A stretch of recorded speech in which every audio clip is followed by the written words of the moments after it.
Anteriormente hablamos sobre el imperio y sus orígenes, cómo Sigmar fue convirtiéndose en un líder poco a poco, y cómo se forjó la amistad entre hombres y enanos. Pero ahora nos toca discutir el evento que decidiría el destino de ambas razas, la batalla del Paso del Fuego Negro. En los años previos a la batalla del Paso del Fuego Negro, las tierras de los hombres se vieron asediadas por devastadores ataques de orcos y goblins. Los pieles verdes surgían en cantidades sin precedentes desde las montañas hacia el este y el oeste, y el olor a sangre de un enemigo débil enloquecía a los orcos. Aquellos años habían sido ciertamente aciagos.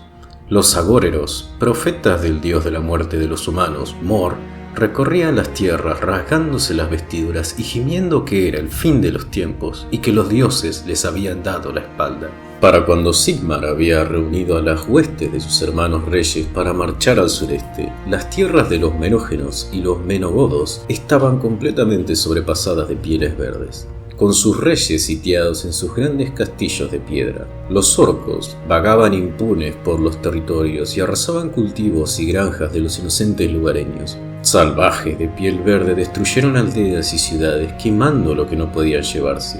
Miles murieron. Lo único que evitaba que los pieles verdes acabaran con todo eran sus conflictos internos, causados por su naturaleza salvaje y bélica, que terminaban en la muerte de la mayoría de los orcos bajo su propia mano, dejándolos debilitados por un tiempo. Después de años de guerra y duras batallas, Sigmar y sus aliados lograron empujar a los ejércitos invasores hacia el sur a través de los ríos Styr y el río Aver, pero las tierras entre las montañas negras y las montañas grises se perdieron por completo ante el enemigo. Las ciudades murieron de hambre en los asedios y los que escaparon huyeron al norte o se escondieron en las profundidades de los bosques. Los caminos se inundaron con refugiados y Sigmar ordenó que todos deberían recibir ayuda. Los almacenes de grano se quedaron secos y reyes de tierras lejanas enviaron toda la ayuda que pudieron prescindir en un intento de aliviar el sufrimiento del pobre pueblo. Mientras el destino de las tribus del imperio se encontraba al borde del desastre, Sigmar llamó a su viejo aliado,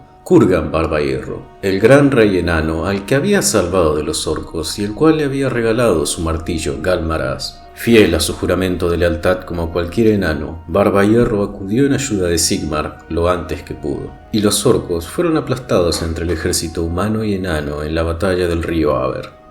Los pieles verdes huyeron al paso del fuego negro y por un tiempo la paz descendió en la tierra devastada por la guerra. Las tierras del sur se encontraban devastadas y se hicieron todos los esfuerzos para reconstruir las ciudades y sembrar los campos una vez más. La maltratada población temía que hubiera más guerras, y estaban en lo cierto, pues la guerra fue rápida en volver a aparecer. Se esperaba que los orcos desaparecieran en las montañas y se mataran entre sí al quedarse sin líderes, para no volver a molestar a los hombres durante muchos años. Pero no pasó mucho tiempo antes de que las partidas de orcos saqueadores salieran de sus guaridas en las montañas y la sangre volviera a empapar la tierra del imperio. Mientras esto ocurría, Kurgan Barbahierro envió un mensajero solicitando la ayuda inmediata de Sigmar, pues los exploradores enanos le habían advertido al rey de la existencia de una enorme hueste piel verde. Los orcos se estaban reuniendo en un número nunca antes visto, liderados por el caudillo negro, conocido como Urgluk Colmillo Sangre, formando posiblemente la horda piel verde más grande que se recordaba hasta la fecha. Los enanos luchaban por contener a la terrible horda, construyendo una poderosa muralla para proteger el paso, pero para sorpresa de todos, la horda no intentó asaltarla. Pronto se volvió evidente que el caudillo era más astuto que el resto de los orcos, pues aguardaba la llegada de la primavera para cruzar las montañas en avalancha y borrar a los enanos y humanos de la faz del mundo. Sigmar recibió las súplicas del rey Barbahierro y, tras el Día de los Difuntos, un acontecimiento particularmente sombrío y sentido ese año debido a la constante guerra, Sigmar convocó una gran reunión en Reyktorf para discutir su siguiente movimiento. La reunión se hizo conocida como el Consejo de los Once, y asistieron Sigmar de los Umberógenos y Teutógenos, el rey Marvat de los Éndalos, el rey Odwin de los Turingios, el rey Aloysis de los Querúsenos, el rey Krugar de los Taleutenos, la reina Freya de los Asoborneos, el rey Sigurd de los Brigundianos, el rey Marcus de los Menogodos, el rey Henrod de los Merógenos, el rey Adelhard de los Ostagodos y el rey Wolfila de los Sudoses. Solo 2 tribus se negaron a participar. El rey Marius de los Jutones rechazó a todos los emisarios, y los Bretoni también se negaron a la llamada. Sigmar convenció a todos de que la única forma de sobrevivir era luchar juntos, por lo que por decisión unánime, todos irían a la guerra. Los exploradores volvían con noticias devastadoras del sur, informando que muchos millares de orcos todavía permanecían en las tierras de los hombres, y más aún se congregaban en las fronteras. Así pues, los jefes tribales acordaron que regresarían a sus ciudades para protegerlas en espera de la primavera, y que pasarían el invierno, preparándose para llevar la guerra a los orcos. El lugar donde llevarían la guerra a los orcos era conocido como el Paso del Fuego Negro, un pasillo natural desde los parajes malditos del este a las fértiles tierras del oeste, y se precipitaban sobre el ejército de Sigmar como una boca hambrienta. La gran garganta por la que estaba cruzando el ejército ofrecía un terreno traicionero y peligroso. La suave hierba que cubría las delicadas ondulaciones de las colinas acababa de repente para dar paso a la roca desnuda, poblada únicamente por árboles muertos y cantos rodados dispersos. Los pies de las montañas delimitaban el valle por los lados, como si fueran a aplastar a cualquiera que osase cruzar el paso. Por fin, después del invierno, el día había llegado. Los ejércitos humanos liderados por Sigmar marchaban y se congregaban en el lugar más estrecho del Paso del Fuego Negro. Pronto, sus aliados enanos se hicieron presentes. Era una hueste de hombres y enanos nunca antes vista. Sigmar hizo una pausa para volver la mirada hacia la hueste de hombres congregada. Su respiración se detuvo mientras asimilaba la imponente magnitud del ejército. Jamás había visto algo como eso. La combinación de todas las tribus y sus aliados enanos, con Sigmar y Kurgan Barbahierro a la cabeza. La luz del sol inundaba un lado del valle cuando los Pieles Verdes se dieron a conocer menos de una hora después. Sigmar había ordenado a sus mejores exploradores que localizaran el paradero y la fuerza del enemigo. Ninguno volvió, hasta que los orcos los devolvieron a su especial manera, usando sus cuerpos empalados en sus estandartes para intimidar a los hombres. El valle estaba tranquilo. El único sonido que se escuchaba era el tintinear de las armaduras, el bufido de los caballos y el ocasional grito de un señor de la guerra animando a sus hombres. Luego, en la distancia, llegó un sonido bestial, el sonido de uno de los más antiguos enemigos del hombre y los enanos, que iba haciéndose cada vez más fuerte. Las pisadas de incontables botas forradas de hierro, el golpeteo de enormes tambores de guerra, el tintineo de armaduras y armas, los estridentes gruñidos y rugidos de miles de mandíbulas llenas de colmillos, el ruido metálico de las ruedas de las catapultas siendo arrastradas a altos riscos y el crujido de sus brazos cuando eran bajadas. Al momento en el que las huestes de los hombres divisaron a los orcos avanzando como una marea verde hacia ellos, los berserkers que componían el frente del ejército no pudieron aguantar más. El deseo de sangre y matanza era tan fuerte que cargaron directo al centro de la línea orca. La brutalidad de los berserkers en su deseo de lucha fue tal que empujó a los orcos y los tomó por sorpresa. No esperaban que los debiluchos humanos fueran capaces de tal salvajismo. Arrasaban con orcos y se llevaban por delante todo como si fuera nada, masacrando orcos mientras sacudían sus pesadas hachas de hierro. Mientras todos los hombres, enanos y orcos y goblins observaban, la carga de los Pieles Verdes se detuvo en cuestión de unos pocos momentos brutales. Algunos en la línea del frente de los orcos dieron un paso atrás, y los hombres se regocijaron al verlo. Pero pronto, el líder orco vio la oportunidad de devolver el golpe. Los berserkers estaban varados lejos de la caballería, a apenas 50 metros de su línea del frente, y estaban ocupados acabando con el último de los orcos y cortando trofeos de sus cuerpos. Con un movimiento de su hacha, indicó a las filas del frente que retomaran el avance. Por primera vez, los ejércitos enanos y humanos vieron el verdadero tamaño de la hueste orca. Parecía no tener fin, extendiéndose hasta donde alcanzaba la mirada. Pronto, los berserkers se vieron rodeados y fueron derrotados, no sin antes llevarse con ellos a tantos orcos como su cuerpo les permitiera. Con los berserkers derrotados, La marea verde volteó la mirada y se abalanzaron contra los hombres y los enanos. Los orcos chocaron contra el muro de escudos de enanos y hombres. El combate era caótico y la caballería apenas tenía oportunidades de cargar, ya que un solo paso atrás de cualquier hombre del muro de escudos significaría el colapso total de los defensores. Goblins montados en gigantescos lobos pargo y carros de guerra impulsados por jabalíes intentaban romper las líneas de los enanos, que parecían no dar un paso atrás. Los enanos ya estaban acostumbrados a luchar en desventaja y el paso del fuego negro era idéntico a los pasillos estrechos de sus hogares en las montañas. Apenas entraban en su formación, los jinetes de lobo y carros de guerra eran rodeados y despachados con facilidad, pues ningún enano rompía formación. La fuerza bruta de los pieles verdes no podía competir con la empecinada determinación de los enanos. Como si se tratase de una de sus máquinas, los guerreros del rey Kurgan masacraban al enemigo mecánicamente, sin cansarse ni flaquear. Los guerreros humanos peleaban con entusiasmo y pasión. Sus cantos de guerra eran ruidosos y estaban llenos de morbosos relatos acerca de héroes pasados. El combate duró tanto tiempo que se llegó a un punto muerto entre ambas facciones. Los hombres que formaban el muro de escudos se desmayaban por el agotamiento y las heridas tras horas de combate constante, y eran retirados para tratarlos y reemplazados por guerreros más frescos.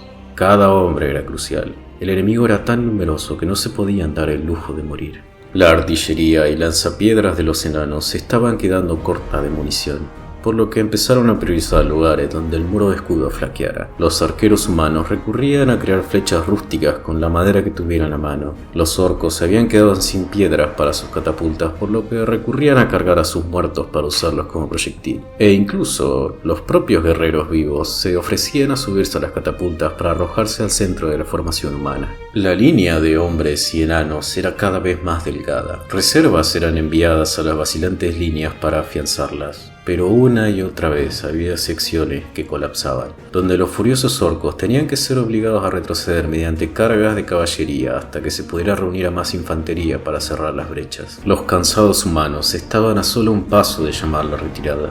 Sigmar miró a su alrededor. Las vacilantes líneas de los humanos perdían cada vez más terreno y el caudillo orco se regocijaba por esto. La furia de Sigmar al presenciar todo esto era tal que se lanzó él solo en medio de los orcos.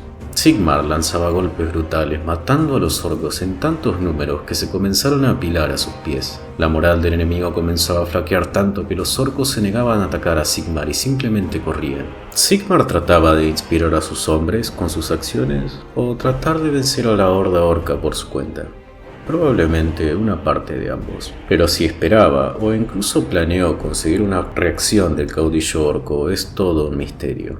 La verdad era que se había colocado en una posición vulnerable, convirtiéndose en un objetivo tentador para el caudillo orco. Este vio que los cuerpos se montaban alrededor de Sigmar, pero ningún hombre podía luchar con tanta ferocidad por tanto tiempo. Sigmar había mordido el anzuelo y el orco se dispuso a reclamar la cabeza del hombre. El señor de la guerra dio una orden a su serpiente alada y comenzó a volar en dirección a Sigmar. Esta bestia no era ningún majestuoso ni bello dragón, era una serpiente gigante con alas, con tantos dientes que eran imposibles de contar, y estaba muy enojada. Los hombres gritaron al ver que el gigantesco orco y su bestia se aproximaban a su rey. Para entonces, Sigmar estaba de pie sobre un montón de cadáveres y los orcos comenzaron a flaquear. Los orcos más grandes empujaban a los más pequeños al frente solo para verlos abatidos por la furia de Sigmar. El fuerte aleteo de la bestia alertó a Sigmar de que el señor de la guerra se le aproximaba. Miró cómo en el cielo la sombra de la criatura tapaba el sol. El líder de los hombres levantó su martillo y esperó, con una expresión sombría. La serpiente alada aterrizó ante Sigmar y el duelo comenzó. Intercambiaron poderosos golpes tanto la bestia como Sigmar. Se gritaban mutuamente como si fueran animales salvajes peleando por territorio. Hacha y martillo hicieron saltar chispas y el destino de los hombres quedó en un precario equilibrio. Con una finta, Sigmar esquivó los colmillos de la serpiente alada y le incrustó el martillo en el cráneo. El gigantesco reptil alado se tambaleó sobre sí mismo y se desplomó sobre un montón de cuerpos, emitiendo un último gruñido como si se tratara de un cachorro herido. La sangre fluía de los orificios de su cabeza, pero la criatura seguía con fuerzas para luchar. Sigmar avanzó hacia el monstruo para asestarle el golpe de gracia, pero, para su desgracia, resbaló con la sangre de la criatura y cayó rodando por la montaña de cuerpos. Aprovechando su oportunidad, el caudillo se preparó para infligir el golpe mortal y lanzó a su serpiente alada por él. Urgluk, Colmillo Sangre, rugió, triunfante, pues ahora esa brillante arma que aquel insignificante humano cargaba estaba a punto de ser suya. En el mismo instante que el orco dio la orden, una jabalina surcó el aire y se clavó en el costado de la bestia, luego una flecha, luego una piedra, seguida de una multitud de armas. Los hombres de las distintas tribus luchaban por acercarse, gritando salvajemente y arrojando todo lo que tenían a la mano hacia la bestia. Sigmar no desaprovechó aquella oportunidad y fue corriendo hacia la criatura que trataba de defenderse como podía de aquel incesante castigo. Sigmar balanceó el martillo de guerra con las dos manos hacia una espada que sobresalía del pecho del monstruo. El Galmaraz chocó contra el pomo del arma, hundiéndosela en el cuerpo y perforándole el corazón. El animal se estrelló contra el suelo con un bramido ahogado. Sus alas se arrugaron como velas rotas mientras la vida lo abandonaba. Sigmar se precipitó esperando atrapar a Colmillo Sangre, forcejeando bajo su montura caída. Pero el caudillo levantó a la bestia sobre sus hombros y la arrojó hacia un lado. El orco ya estaba de pie y esperándolo. El hacha negra silbó en busca del cuello de Sigmar y este hizo un quiebre lateral.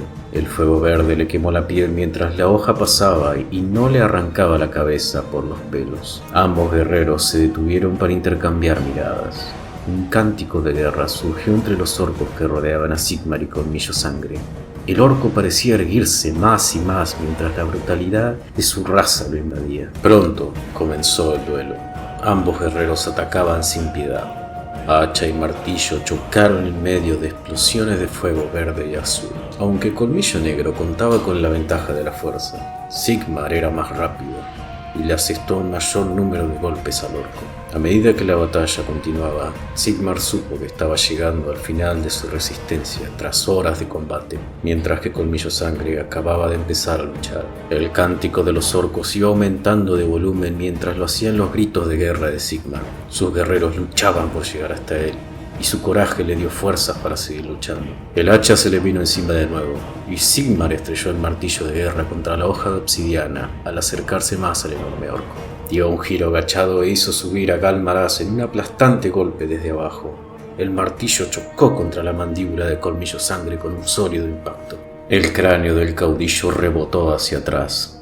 Antes de que Sigmar pudiera retroceder para asestar el siguiente golpe, el puño del orco se cerró sobre su hombro y Sigmar soltó un grito. El golpe del orco le había destrozado las costillas. Sigmar había llegado a su límite. Colmillo Sangre cayó hacia atrás con un fuerte estrépito y Sigmar se vio arrastrado con él, luchando por liberarse de la presa del caudillo. Sigmar apenas tenía fuerzas para mantenerse consciente y Colmillo Sangre soltó el hacha y tomó del cuello a Sigmar. Lo apretó con sus dos manos mientras Sigmar dejó caer a Galmaraz, mientras rodeaba las muñecas de Colmillo Sangre con sus manos. Los músculos de sus brazos se tensaron mientras luchaba contra la enorme fuerza que amenazaba con aplastarle el cráneo. Las venas de sus brazos se hincharon en sus manos y la cara se le puso morada del esfuerzo por intentar apartar las manos de Colmillo Sangre de su cabeza. Sus caras estaban a menos de un palmo de distancia y Sigmar miró al poderoso caudillo a los ojos, afrontando el rojo encendido de sus pupilas sin temor. «Tú nunca ganarás», gruñó Sigmar mientras la fuerza de una tormenta de invierno invadía su cuerpo con una furia fría e implacable. Centímetro a centímetro, apartó las manos de Colmillo Sangre de su cabeza. El orco no lo podía entender. Este era un simple humano debilucho y sin embargo lo estaba superando en fuerza. Sigmar, saboreando la expresión de sorpresa y miedo que apareció en los ojos del caudillo, con una creciente fuerza separó las manos aún más. El rey humberógeno sonrió triunfante y estrelló su frente contra la cara del caudillo. Un chorro de sangre brotó de la nariz del orco y rugió con frustración, al darse cuenta que no podría aplastar a Sigmar solo con la fuerza bruta. Colmillo Sangre se desesperó y bajó su guardia mientras buscaba su hacha por todos lados. Fue la oportunidad que Sigmar había estado esperando. Alzó a Calmaraz y descargó la reliquia ancestral de los enanos contra la cara del orco negro con todas sus fuerzas. El cráneo del caudillo estalló en fragmentos de hueso, carne y masa encefálica. Un destello de luz blanca surgió del martillo de guerra y Sigmar salió despedido mientras las energías más poderosas de la antigua arma de los enanos deshacían por completo el cuerpo del orco. Durante un momento, el silencio reinó por todo el paso del fuego negro. Mientras parpadeaba para eliminar las últimas imágenes de la muerte de Colmillo Sangre, Sigmar vio la decepción y el sobrecogimiento que aparecieron en las caras de los pieles verdes que lo rodeaban. Aún sostenían sus espadas, y Sigmar notó los fuegos de la venganza que ardían en sus ojos. Sigmar intentó ponerse de pie, pero se había quedado sin fuerzas. Sus extremidades cubiertas de sangre temblaban tras canalizar un poder tan inmenso. Se puso en cuclillas y buscó algún tipo de arma con la que combatir a estos orcos, pero a su lado solo habían hojas rotas y lanzas partidas. Una bestia de hombros anchos con un yelmo de hierro oscuro trató de coger el hacha del caudillo caído, pero una flecha le atravesó la víscera del yelmo y hundió su punta de hierro en el cerebro de la bestia. La siguió otra y otra y otra, y en cuestión de segundos una lluvia de flechas chocó con un ruido sordo contra las filas de los orcos acompañadas de un creciente rugido de triunfo. Sigmar alzó la mirada hacia el cielo azul y lloró. Lloró de gratitud mientras los guerreros de su ejército pasaban rápidamente a su lado y se dirigían hacia los asombrados orcos. Los agotados guerreros del ejército de Sigmar y Kurgan persiguieron a los orcos mientras pudieron, y la vengativa caballería atropelló a miles mientras salían del paso y huían hacia la desolación del este. Únicamente la oscuridad y el agotamiento les habían impedido seguir con la persecución, y el sol se encontraba bajo en el oeste, cuando los jinetes regresaron triunfantes. La masacre era un espectáculo aterrador. Se dice que nunca ha habido una mayor concentración de cuervos en todo el mundo que aquella que se reunió para darse un festín con los cadáveres de los pieles verdes. Murieron tantos en aquel día que habrían de pasar más de 1000 años antes de que los orcos y los goblins pudieran volver a representar una amenaza. Los ejércitos de hombres y enanos tardaron cierto tiempo en asimilar la enormidad de la victoria, pues muchos habían muerto para lograrla, y muchos más acabarían muriendo en las mesas de los cirujanos. Sin embargo, mientras los jinetes regresaban al campamento, las risas y los cantos habían dado comienzo, y el alivio de aquellos que habían sobrevivido salió a la luz.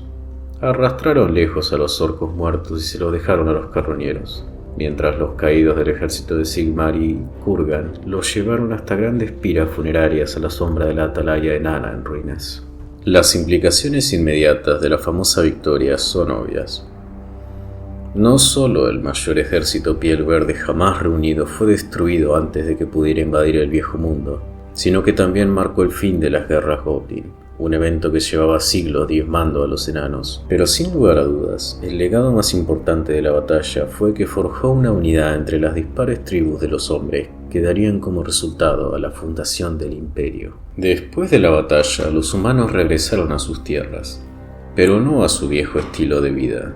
Todos los jefes tribales reconocieron que estaban más seguros unidos que divididos, y sabían quién de entre Sigmar fue el único que podía hacer realidad su unidad, por lo que poco después de aquella gran victoria, fue proclamado emperador de la recién fundada nación. El nuevo emperador y el gran rey enano se hicieron juramentos de amistad eterna, y la alianza entre enanos y los descendientes de Sigmar continúa aún hoy en día. En una muestra de gratitud por su ayuda al salvar los reinos enanos, Kurgan le regaló a Sigmar una corona de oro y marfil magníficamente forjada por los enanos, y encargó a Alaric el Loco que iniciase el largo proceso de crear 12 espadas mágicas llamadas colmillos rúnicos, una para cada una de los caudillos de tribales, que con el paso del tiempo acabarían convirtiéndose en los símbolos de los condes electores. Una nueva era de paz y prosperidad había dado comienzo. Como el imperio de Sigmar prosperó, también lo hicieron los enanos. Muchos de ellos se trasladaron al recién formado imperio para trabajar como herreros, artesanos y albañiles entre los asentamientos humanos en crecimiento. Y el comercio entre las tierras bajas y las montañas floreció, con las tierras occidentales estableciéndose y el paso del fuego negro cerrado a los enemigos. Los enanos llevaron campañas para restablecer su presencia en las montañas del fin del mundo.